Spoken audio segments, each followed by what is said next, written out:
아직 여성분들 자기소개하기 전이지만 많은 분들이 관심 있어 하시는 영숙님 심리 분석 한번 진행해 볼게요. 어디까지나 극 초반이기 때문에 아직 많지 않은 정보로 분석이 진행된다는 점 감안하셔서 가볍게 시청해 주시면 될 것 같습니다. 지난 영상 영호님 편에서 영숙님에 대한 이야기를 잠시 했었지만 오늘은 영숙님의 성향에 대해서 좀 더 깊이 들여다보기 위해 이분이 나눴던 대화들을 중점으로 해서 진행해 보도록 할게요. 전체적으로 볼 때 영숙님 외모도 아주 훌륭하고 또 목소리에서 강단도 느껴지고 그리고 어떤 일에 몰입하면 집중력도 좋을 것 같고 당연히 생활력은 말할 것도 없이 강한 분 같거든요. 그리고 매사 열정과 에너지 넘치실 것 같고요. 반면에 꿍꿍이 스타일은 아닌데 사소한 거에 고민과 생각이 많은 분이 아닐까. 암튼 숨겨진 매력 포인트들이 많은 분임에는 틀림없는 것 같습니다. 자, 심리 분석 시작해 볼까요? 순자님과 함께 영수님 차를 타고 숙소에 오는 길에 차 안에서 영숙님이 그러잖아요. 무슨 굳이 그렇게까지 해서 할 그건 아니지 않나? 20대도 아니고 한 번씩 다 갔다 왔는데 너무 아둥바둥 하고 싶지 않다.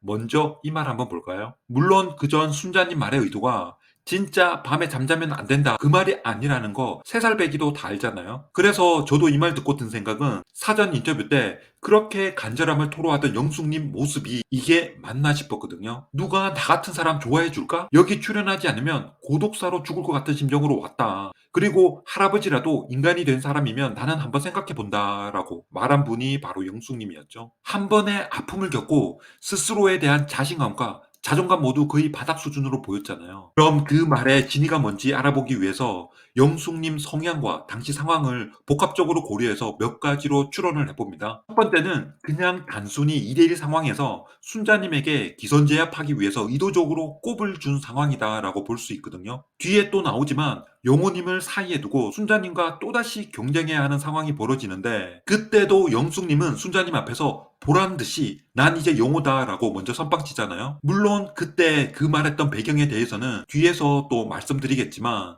그리고 두 번째는 지난 영호님 편 영상에서도 말씀드렸지만 영수님의 소극적 대화 태도와 영호님의 등장으로 인해 머릿속이 복잡한 상황이었겠죠. 그래서 지금 이 2대1 상황 자체가 본인에게는 그다지 절실하거나 집중이 요구되지 않는다라는 거죠. 물론 영수님이 마음속 호감 가는 상대는 맞긴 하지만 그래도 영호님이 마음속 원픽으로 들어오게 되면서부터 지금 이 자리의 중요성이 자연스럽게 후순위로 밀려나게 되는 거죠. 그냥 쉽게 말해 그런 거죠. 에이, 뭘 그렇게까지 해. 그냥 대충 해. 세 번째는 영숙님은 말은 자신감, 자존감 다 틀린 사람 마냥 스스로 자기 비하하듯 표현하지만 그 이면에는 원래 이분 성향 자체가 깡과 오기 그리고 악바리 근성이 강한 사람이죠. 원래부터도 좀 그런 성향이 있었지만 힘든 시간을 겪고 난 뒤 더 단단해지지 않았나. 그래서 그런 내면의 기질들이 외면적으로 표출된 행동 양식이 전 과도한 경쟁 심리가 아닌가 봅니다. 이런 지나친 경쟁 의식의 부정적인 패턴을 보면 다른 사람이 한 말과 행동들에 대해서 유난히 의미를 부여하고 또 혼자 생각과 고민을 많이 하면서 어떤 때는 타인을 향한 적개심 또는 도발적으로 비춰질 수 있는 행동들을 볼 수 있는 겁니다. 그래서 이런 영숙님 본연의 성향들로 인해 상대 순자님을 향한 도발성 멘트가 나오지 않았나 추측해 봅니다. 그 뒤 차 안에서 조용한 정막을 깨고 영숙님이 또 묵직한 한 방을 날리죠. 그런데 그 까만 안경 끼고 있는 분 이름이 용호님인가? 용호님은 누구와 됐나요? 라고 영수님 차를 타고 가면서 뜬금없이 영호님 이야기를 꺼냈죠. 아마 이 포인트에서 많은 분들께서 영숙님에 대해서 안 좋은 평을 많이들 할 것 같은데 일단 뜬금없는 건 맞죠? 그리고 기본 매너도 영 꽝이고 저도 그런 게 제가 앞에서 운전하고 있는데 뒤에서 저런 소리 하면 속으로 쟤 뭐지? 여기 왜 왔어? 이런 생각 당연히 들었을 것 같거든요. 영수님 차 타기 전 그 짧은 시간 영호님과 마주치면서 영숙님은 영호님에게 푹 빠져버리게 됐죠. 전 그 트리거 역할을 한 건 영호님의 미소라고 봅니다. 많은 연구 결과도 보면 사람이 사랑에 빠지면 마치 코카인을 맞은 것 같은 희열이 솟아날 뿐 아니라 뇌의 지적 영역에도 변화가 일어나는데 이런 전 과정이 걸리는 시간은 단 0.2초에 불과하다고 합니다. 그러니 영숙님은 걸어오던 영호님의 미소를 보자마자 그냥 말 그대로 뇌정지 상태였겠죠? 그런 상태에서 영수님 차를 탔으니 당연히 집중할 수가 없는 거죠. 더욱이 영수님 말도 별로 없으니 영숙님 머릿속에는 영호님이 떠나질 않고 자꾸 생각나는 겁니다. 이제 여기서부터는 다른 분들과는 조금 다른 시선으로 영숙님을 분석해 볼게요. 자, 시간을 다시 돌려 영숙님 사전 인터뷰로 가보면 영숙님이 그 전 남편을 만나고 혼전 임신을 하게 되고 또 결혼하는 그 일련의 과정들이 지금에 와서 보면 진짜 영숙님스럽네 라는 생각이 여러분은 들지 않나요? 물론 그때만 해도 우리는 영숙님에 대해서 잘 몰랐었죠. 그냥 임신해서 결혼했구나. 흔히들 그렇게 생각하잖아요. 근데 처음 만난 뒤 그 후 연락이 뜸했던 전 남편. 어느 날 갑자기 다시 연락 왔고 그래서 영숙님 표현을 빌렸으면 딱 한 번에 합궁을 했는데 덜컥 임신이 돼버린 영숙님이 사람을 만나는 그 과정들을 다시 살펴보면 상대의 의도 유무와는 관계없이 상대가 조금의 호의나 호감만 표시해줘도 영숙님은 그런 행동들에 큰 의미를 부여하고 진지하게 생각해보는 경향이 있는 거죠. 전 남편도 그 한 번의 연락으로 인해 바로 사귀게 됐죠. 근데 보통의 경우를 한번 말해볼게요. 남자 입장에서 보면 보통 첫 만남 이후 바로 상대에게 연락 안 한다라는 건 이성적으로 그렇게 큰 호감이 없다라는 말인 거죠. 그 후 한동안 연락이 없던 전 남편이 어떤 계기로 다시 연락하게 됐는지는 모르지만 한참 뒤에 다시 연락했다라는 그 자체가 일단 의도가 정상적 루트는 아니다라는 거죠. 불순하다고까진 섣불리 말 못하겠지만 그냥 쎄한 느낌이 드는 거죠. 그래서 보통은 이런 경우 여성분들도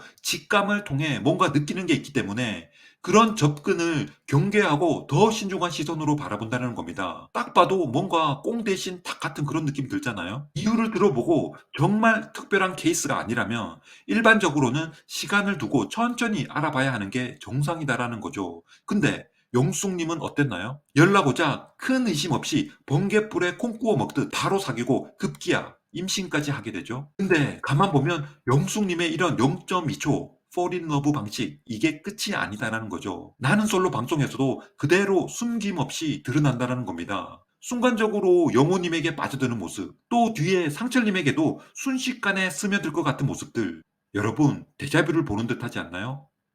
이 상황을 누가 봐도 딱히 뭔가 큰 계기가 없어요. 그냥 용호님은 걸어올 때 영숙님을 보면서 살짝 미소를 지어 보인 거. 거기에 더해 뭐 굳이 끼워 맞추면 가까이서 보니 용호님이 무쌍이라는 거. 그리고 영철님은 첫인상 선택에서 영숙님을 지목해 준 거. 뭐 딱히 다른 사람들한테 떠벌릴 만큼 내가 저 사람한테 그렇게 푹 빠질 포인트가 없었다라는 겁니다. 남자들이 금반지를 들고 왔나요? 아님 명품 백이라도 차고 왔나요? 근데도 영숙님은 다르게 받아들인다라는 거죠. 우리에겐 아무것도 아닌 그냥 영우님의 미소, 그리고 영철님의 첫인상 선택. 첫 선택도 아니고 첫인상 선택. 영숙님에게는 분명히 큰 사건이라는 거죠. 자, 여기서 영숙님 성향 한번 들여다볼게요. 사랑을 대하는 영숙님의 마인드. 이번 방송을 보신 많은 분들이 그렇게 생각하실 거라 봐요. 줏대도 없고 여기 살랑 저기 살랑 무슨 사람 마음이 깃털보다도 더 가볍냐고. 그렇지 않나요? 근데 여기서 제가 원래 청개구리 기질이 있는지라 전 오히려 정반대로 분석 한번 해볼게요. 영숙님은 일단 남자 경험이 많지 않아 보이거든요. 그래서 남녀 관계에 있어서 서로 애착을 형성하고 관계를 점진적으로 발전시켜 나가는 그런 노하우가 전혀 없습니다. 예고 장면에도 나오지만 그런 말들을 많이 하죠. 아이고 답답해라. 허파 다 뒤집어진다. 이게 기회인데 다들 뭐 하는지 모르겠다. 아이고 답답하다 답답해. 이게 마음이 급해서 그런 겁니다. 사랑에도 완급 조절이 필요하고 모든 게 타이밍이라는 게 있는데 영숙님은 일단 상대가 조금의 호감이라도 표시해주면 거의 100이면 100, 다 줄 기세로 달려드는 속된 말로 남자 입장에서 보면 게임 오버죠. 게임 오버. 16기에서 옥수님이 그런 말 했죠.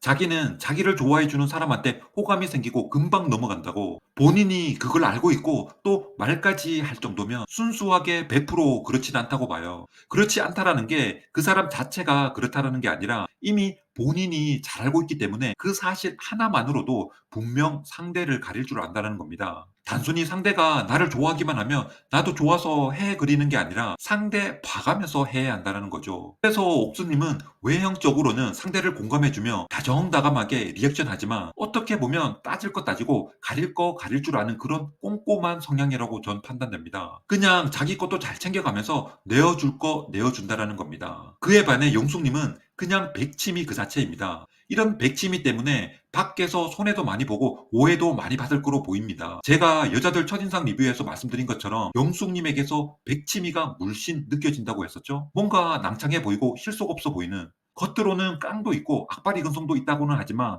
정작 알맹이가 없는 허한 사람이다라는 거예요. 바꿔 말해 지금 누구보다도 사랑에 허기진 상태고 또 갈망하고 있다라는 거죠. 영숙님이 사전 인터뷰 때 그랬죠. 자기는 할아버지라도 인간만 된다면 한번 생각해 본다고. 정말 그렇다라는 게 아니라 영숙님 마음가짐이 그렇다라는 걸 여실히 보여주는 그 상징적 단어가 바로 할아버지가 아닌가 저는 생각합니다. 영숙님 어린 시절은 이러이러하지 않았을까라고 나름 유추되는 생각들도 있지만 지금 이 자리에서 제가 언급하는 게 조심스러운 부분도 있기 때문에 패스하도록 할게요. 나쁜 의미가 있는 해석은 당연히 아니고요. 어쨌든 그런 영숙님의 성향 형성 과정에 있어서 본인 스스로에 대한 자존감도 연관성은 있다고 보거든요. 물론 혼전 임신을 했지만 전 남편과 결혼하기 위해 가족과 연을 끊었다고 하죠. 근데 정말 그 사랑이 죽고 못 살 정도로 그렇게 애틋하고 절박했을까요? 제가 볼 때는 아기 때문에 그런 선택을 했을 확률이 더 높다고 봅니다. 그리고 결혼을 결심할 당시 본인 스스로 그런 생각도 들었다고 했죠. 고생만 하고 누가 나 같은 사람 쳐다보기나 할까?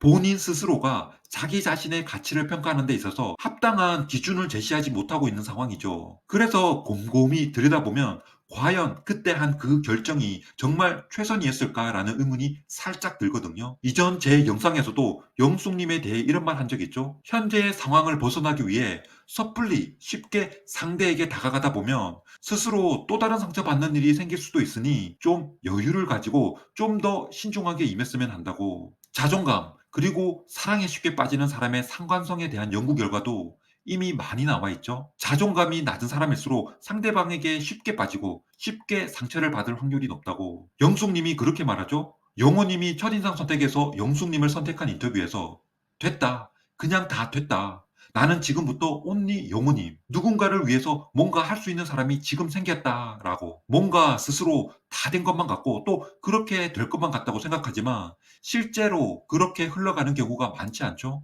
이를테면 상대방에 대한 제대로 된 검증 없이 달려들었다가 상처를 입거나 스킨십만을 바라고 구애하는 남자한테 빠져 상처를 받는, 그리고 그 결과가 원하는 대로 이루어졌다 하더라도 만나는 과정에서 상대가 본인 기대치에 미치지 못한다면 항상 서운함과 짜증이 많이 생길 수 있습니다. 영숙님 자주 그런 말 하죠. 아이고 답답하라 허파 디비진다. 다 차려준 밥상도 못 먹나. 그리고 그 관계가 끝났을 때 헤어질 때도 본인에 대한 자책이 심해서 그 관계를 쉽게 끝내지 못하고 상처가 오래가는 경우도 많습니다. 다른 사람들보다 데미지가 더 크고 회복 시간도 길어지는 게 이런 이유에서 그런 거죠.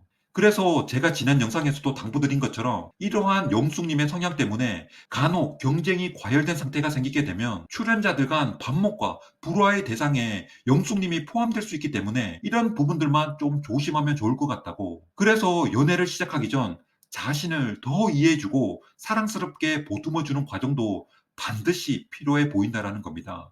어쨌든 영숙님은 남자가 조금만 잘해줘도 2배, 3배로 돌려주는 여자임에는 틀림없다고 봅니다. 자, 이제 결론 내립니다. 다시 처음으로 돌아가 영수님 차를 타고 가면서 순자님을 향해 그랬었죠. 아, 나는 그렇게까지 하고 싶지 않다. 그냥 밤에는 잠이나 잘래. 아주 쿨하게 대답했던 영숙님. 진심은 90도, 행동은 180도입니다. 오늘도 좋은 하루 보내세요. 감사합니다.